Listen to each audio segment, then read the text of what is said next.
Okay, lesson 54. This is a rather beefy lesson. It might be a long lesson. I'm not sure how long it's going to take. But pay attention because this is new material. Okay, we have plotted points before. You see these points? Like point A. We would say this point is, let me just get a color that we'll write on here. We would say A is at 4, 3. Remember this? This is called rectangular coordinates. Whenever when you just write the points with the parentheses. Or this one would be -3, 5. Another way that you can write these points, and it's still rectangular coordinates, is you could say for point A, you could say 4 right plus 3 up. You always use right and up, you don't use left and down. So we're just going to use negatives. Like point B would be -3 right plus 5 up. And let's just do point C.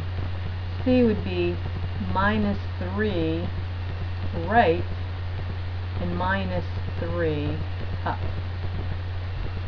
So you get it? That's just another way that we can write our values in where the points are with rectangular coordinates. So this is all rectangular.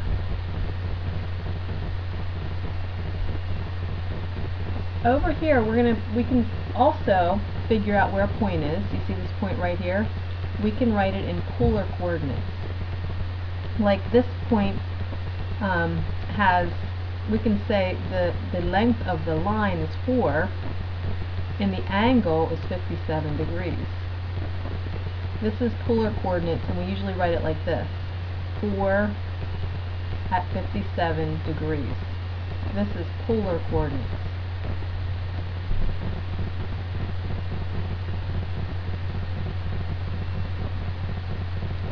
This is also vector notation. A vector has magnitude and direction. So the magnitude would be the length of the line, and the direction would be the angle. Over here, we have another vector. The length is 7, and we would have the angle is 230. So we would write this one as 7 at 230 degrees.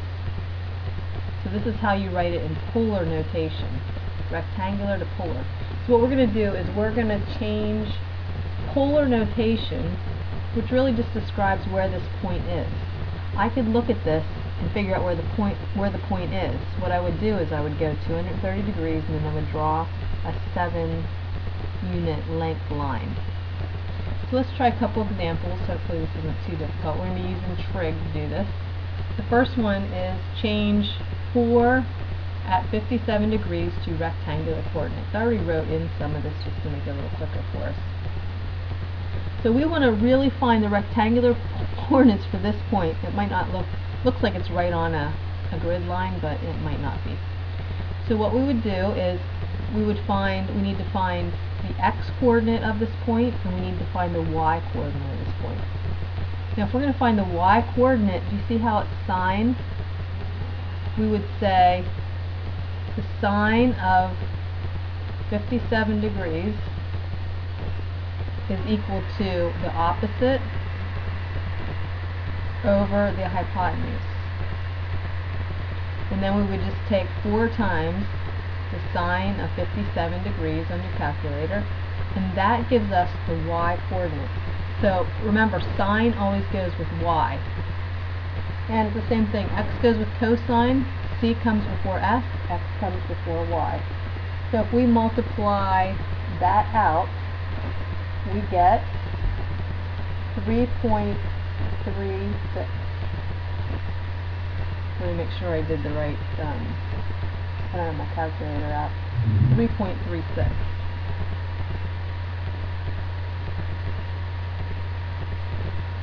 Okay, then we have to find, so that would be what y is, the y coordinate of this point. So if we're doing the point right here, the y coordinate is 3.36. Now we have to find the x coordinate. So that would be this one right here, and you can see how it's adjacent, so we're going to use cosine. So the cosine of 57 degrees is equal to x over 4. Cross multiply, we get 4 cosine of 57 degrees equals x. So we're going to get x equals 2.16. And that would be your x coordinate.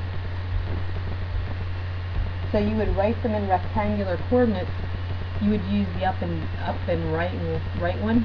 So it would be your x coordinate. This would be your 2.16. So you would write it like this. Right, for 2.16 right, plus 3.36 left. And that's how we write from polar coordinates to rectangular coordinates. Some of you that have physics, you might have already done that. Let's try another one, and then I have one for you to try by yourselves. Change 7 at 230 degrees to rectangular coordinates. Okay, we're going to run into a little bit more problems here because you can notice our x coordinate and our y coordinates are going to end up being negative. So keep that in mind. Also, you can make this easier on yourself. It's always the hypotenuse. It's always the hypotenuse times the sine of the angle, the hypotenuse times the cosine of the angle. So we can go a little bit faster here. If we want to get the y coordinate, it's going to be 7 sine of 50 degrees equals y, and 7 cosine of 50 degrees equals x. Because remember, cosine is adjacent over hypotenuse, sine is opposite over hypotenuse. So we just solve these. So you just multiply that together in your calculator. You're going to get y equals 5.39, and you're going to get x equals 4.48. Write it in rectangular coordinates, so you're going to say negative. Do you see why? Because it's going, you see the point down here? Point's going to have a negative x coordinate and negative y coordinate. So it's going to be negative 4.48 right minus 5.39 up. Just note that they're both need to be negative when you write the coordinate for the point. So you can find the coordinate of the point either using rectangular coordinates, even having this ordered pair. This is rectangular, or using a vector which has magnitude and direction. Okay, next screen. This lesson I told you is kind of long. Alright, let's change one more into rectangular coordinates, and then I'm going to have you try one on your own.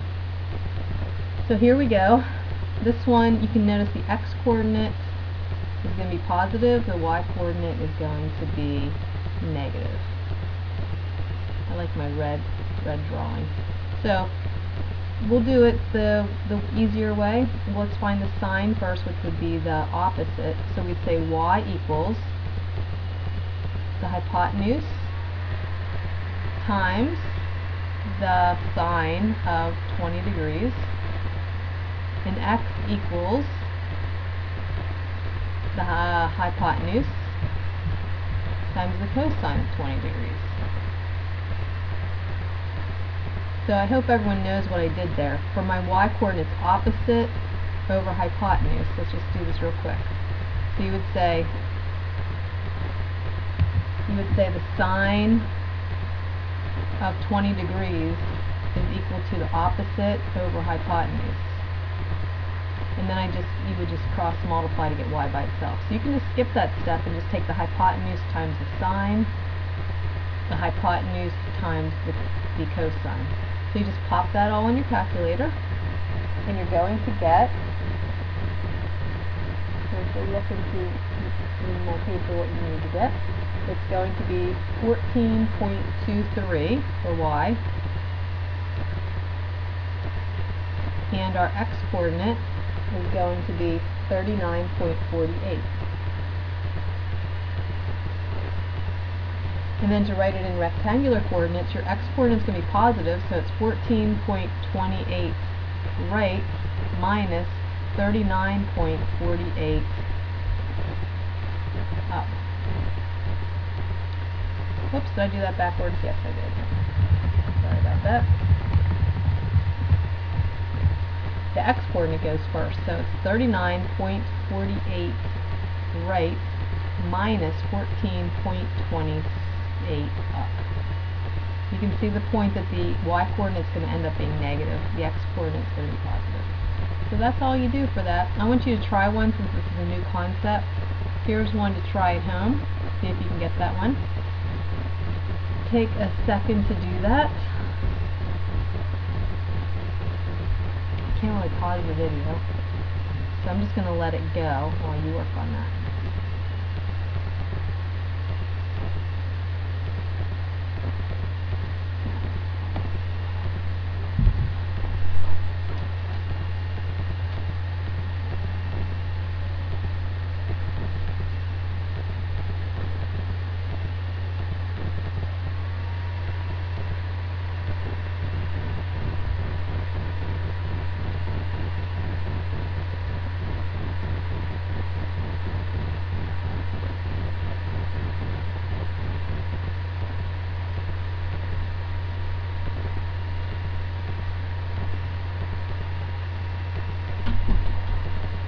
Okay, you can start putting your answers up if you have them.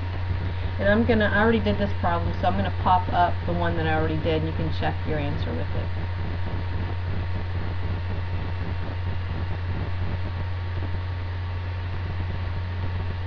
Actually, it might take me a minute to keep working until I find it.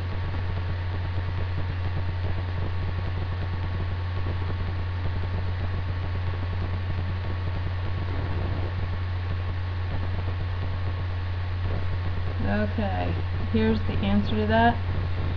So first thing you have to do is draw your triangle. We didn't talk about that before. So here's our 28, that's our magnitude. It's 310, so you start here and you go around 310 degrees. So the angle that you're working with, you always draw your triangle to the x-axis. So once we have it, we draw our triangle. So we would get 28 sine of 50. Remember, it's hypotenuse. Sine of 50 gives you your y-coordinate. One second. And our cosine is going to give us the x-coordinate, so it's going to be hypotenuse times the cosine of 50 gives us their x-coordinate. So this is how you would write it in rectangular form. In the other problems, I didn't tell you how to draw them. So hopefully this one shows you how to do it. You have to draw your angle first and then put in your vector. And of course these don't have to be accurate. It's just to give you a picture of what you're going to do. Okay, we have one more thing to cover in this lesson. This is quite a big lesson. Alright, we have to do these similar triangles. This is really easy. We have two triangles that are similar. We know they're similar because they tell us these two angles are equal. These angles are going to be equal because they're vertical angles. And if two angles in a triangle are equal, we know the third angles are going to be equal. We know these two triangles are similar. So their parts are proportional. So if we took our triangle and we swung it around, it would actually kind of just flip over this way so that this angle matches this angle. We know that C over A is equal to D over B. And so if you had a number here, if you had numbers in one variable, you would fill in the numbers and solve for the variable. This is old material, so I don't think it's going to be tough. Okay, that's it for lesson 54. I think we got the most difficult one out of the way.